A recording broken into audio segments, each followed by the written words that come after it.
শ্রীলঙ্কায় world cup চলছে, ইন্ডিয়াতেও চলছে। বাংলাদেশের সব ঠিক থাকলে বিশ্বকাপে অংশগ্রহণ করার কথাই ছিল।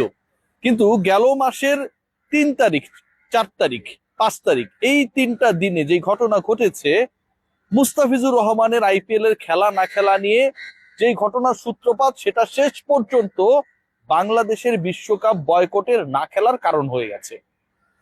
বাংলাদেশ যে বিশ্বকাপে খেলে নাই, বাংলাদেশ বিশ্বকাপে না খেলার যে সিদ্ধান্ত নিয়েছে, সেই সিদ্ধান্ত আসলে কে নিয়েছে?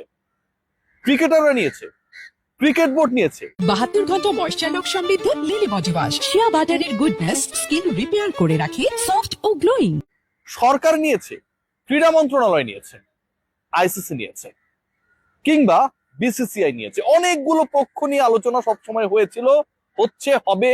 তবে এই মুহূর্তে বাংলাদেশ ক্রিকেট বোর্ড এবং বাংলাদেশ স্পোর্টস মিনিস্ট্রি পুরো ঘটনা নিয়ে যেভাবে জল ঘোলা করেছে, এটা আমরা করি নাই। আপনারা তো আমাদেরকে গালিগালাজ করেন, ভিউ ব্যবসায়ী এটা ওটা, নানা গালিতে আসলে গালিন্বিত করেন, সেটা নিয়ে কোনো সমস্যা না।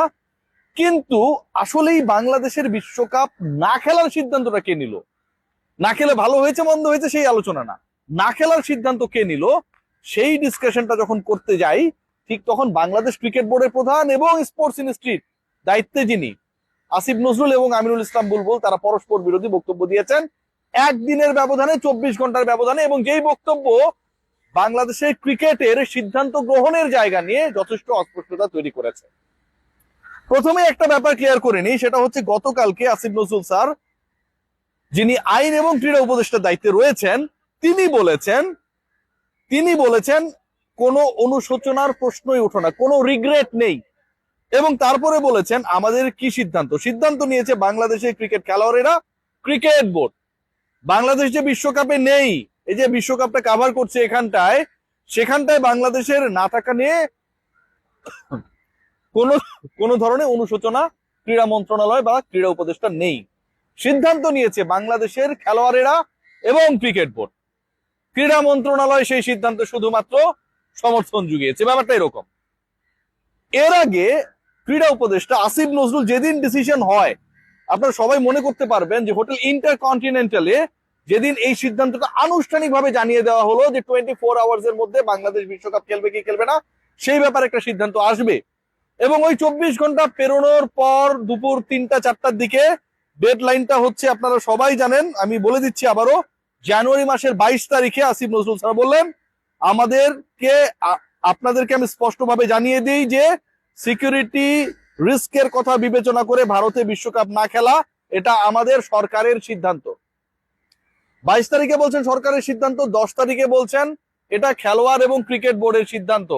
এবং 11 তারিখে, মানে একদিন পরেই, আসিফ নজরুলের 10 তারিখে দেওয়া বক্তব্যের একদিন পরেই আমিনুল ইসলাম বুলবুল, বাংলাদেশ ক্রিকেট বোর্ড প্রেসিডেন্ট, তিনি যে দাবিটা করেছেন একটা পার্টিকুলার পোর্টালকে দেয় ইন্টারভিউতে, সরকার যদি অনুমতি না দেয় আমরা তো ভাই খেলতে পারি না।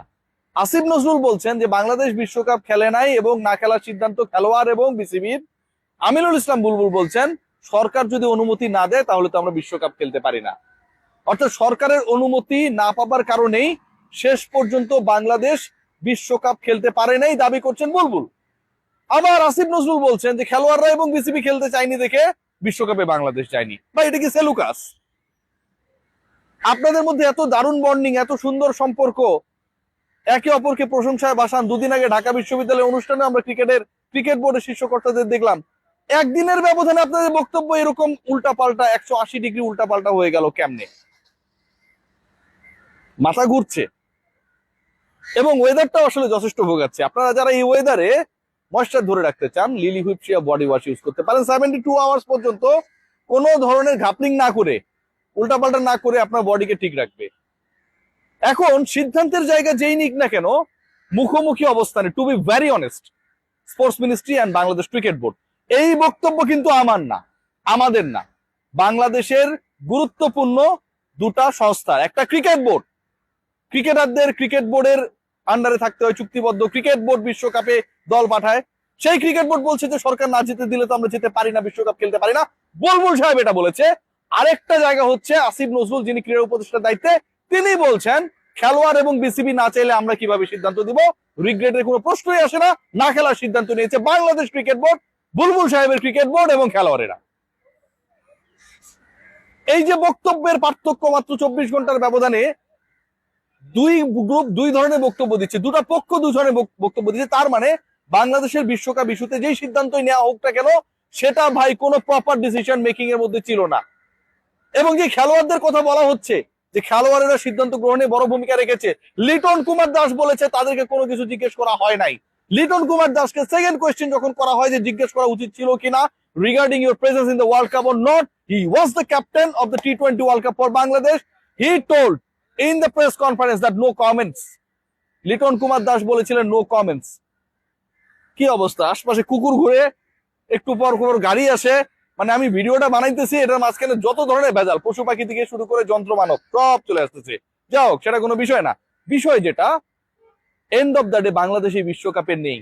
এন্ড অফ দ্য ডে এই বিশ্বকাপে বাংলাদেশ কেন নেই এটা বিসিবি প্রপারলি জানে না, কারণ বিসিবি বলে সরকারি সিদ্ধান্ত। End of the day Bangladesh কেন এই বিশ্বকাপে নেই সেটা বাংলাদেশ সরকারও প্রপারলি জানে না। সরকার বলছে এই সিদ্ধান্ত বিসিবির, এই সিদ্ধান্ত খেলোয়াড়দের। সরকার এবং বিসিবি যখন দুপক্ষ দু ধরনের বক্তব্য দেয় এবং সেই বক্তব্য নিয়ে যখন আমরা কথাবার্তা বলি তখন সেটা অন্যায় হয়ে যায়। বাংলাদেশ কেন বিশ্বকাপ খেলা নাই সেই ব্যাপারটা পরিষ্কার স্পষ্টভাবে আজকে জানানোর দরকার ছিল ক্রিকেট বোর্ড এবং বিসিবির। আমরা যে বক্তব্য জানুয়ারির 22 তারিখে পেয়েছি যেটা সরকারের সিদ্ধান্ত, ফেব্রুয়ারি 10 তারিখে আমরা জেনেছি এটা ক্রিকেট বোর্ডের সিদ্ধান্ত ছিল, ফেব্রুয়ারি 10 তারিখে আমরা জেনেছি এটা ক্রিকেটারদের সিদ্ধান্ত ছিল, ফেব্রুয়ারি 11 তারিখে আমরা জেনেছি, 10 তারিখে জানিয়েছেন আসিফ নজরুল ক্রীড়া উপদেষ্টা, 11 তারিখে আমরা জানলাম বাংলাদেশ ক্রিকেট বোর্ডের প্রধান আমিনুল ইসলাম বুলবুল বলছেন সরকার খেলতে না দিলে আমরা কিভাবে খেলতে যাই। এন্ড অফ দ্য ডে আমার কাছে মনে হয় বাংলাদেশে ক্রিকেট নিয়ে যে মজা মস্করা হয়েছে এই বিশ্বকাপকে কেন্দ্র করে, পাবলিক সেন্টিমেন্টকে কাজে লাগিয়ে যে ধরনের সস্তা হাইপ নেওয়া হয়েছে এটা শেষ হওয়া দরকার। বাংলাদেশ বিশ্বকাপে খেলতে যাবেন আমিনুল ইসলাম বুলবুল, তিনি বিশ্ব ক্রিকেটের ইকোসিস্টেম ঠিক রাখার জন্য বলছেন ভারত পাকিস্তানে ম্যাচ হওয়া দরকার। যেখানটায় ইকোসিস্টেমের বাইরে বাংলাদেশ চলে গেছে, বাস্তু সংস্থানের বাইরে বাংলাদেশ চলে গেছে, প্লান্টন হওয়ার যোগ্যতা বাংলাদেশ রাখে নাই, নিজেরা ডিসাইড করেছে বিশ্বকাপ খেলবে না, সেখানটায় বিশ্ব ক্রিকেটের ইকোসিস্টেম ঠিক রাখার দায়িত্ব, গুরু দায়িত্ব কাঁধে নিয়ে নিয়েছেন বাংলাদেশ ক্রিকেট বোর্ডের প্রেসিডেন্ট। আপনি দায়িত্ব নিয়ে বাংলাদেশকে খেলাতেন, শ্রীলঙ্কায় খেলাতেন, সেটা তো হলো না ভাই। আপনি দায়িত্ব নিয়ে বাংলাদেশকে শ্রীলঙ্কায় খেলাতে পারেন নাই। আপনি দায়িত্ব নিয়ে এই ইন্ডিয়া পাকিস্তান যেভাবে ওতপ্রোত ভাবে জড়িত হয়ে আইসিসি কে ইনভলভ করে নিজেদের ম্যাচটা 15 তারিখে খেলার জন্য আপনাকে লাহোরে নিয়ে গিয়েছিল, যেই ধরনের তৎপরতা ক্রিয়েট করেছিল বাংলাদেশের বিশ্বকাপের প্রেজেন্স যেন এনশিওর থাকে, বাংলাদেশের খেলা যেন অবশ্যই হয়, বাংলাদেশ যেন খেলতে পারে, দায়িত্ব নিয়ে সেই জায়গাটাও আপনি পারফর্ম করতে পারেন নাই। আপনার দল বিশ্বকাপে নেই, অথচ অপর দুটা দল খেলবে কি খেলবে না, এতে ক্রিকেটের বাস্তু সংস্থান ঠিক থাকবে কি থাকবে না সেই চিন্তায়, সেই মাথা ব্যথায় আপনি ব্যস্ত। বুলবুল ভাই, কেমনে অ্যাপ্রিসিয়েট করি আপনার এই রোলকে। বাংলাদেশে 28 সালে নারী বিশ্বকাপ হবে, আমি আমার 2026-এর T20 বিশ্বকাপকে বিসর্জন দিয়ে নারী বিশ্বকাপ হবে 28 সালে, 2 বছর পরে, সেই খুশিতে আত্মহারা হয়ে যাব উইমেন ওয়ার্ল্ড কাপের জন্য। কিচ্ছু বলার নাই, কারণ আপনারা আমাদের থেকে অনেক ভালো বোঝেন। আর যা বলার বিসিবি প্রেসিডেন্ট এবং ক্রীড়া উপদেষ্টা তারা প্রতিদিনই নতুন নতুন করে কিছু না কিছু বলছেন। সবাই ভালো থাকবেন।